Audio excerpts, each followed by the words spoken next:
Hey, this is a video which should show us how to pair our Spektrum RC to our receiver for the Bots IQ competition. So, okay, first we're going to take our receiver and I'm going to hit the power button on this. Okay, so you can hear it getting started. I'm going to hit this button on my receiver, and if I hold it in, it should start blinking. And then quickly after that, I'm going to have to go to my transmitter and try to pair it. So hold this in, it starts blinking.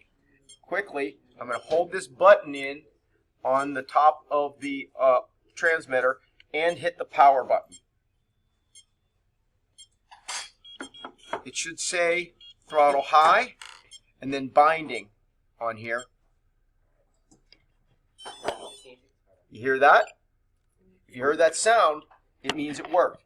And if it's now working when I start moving my throttle, the robot itself should move. There we go. So it worked. That's it.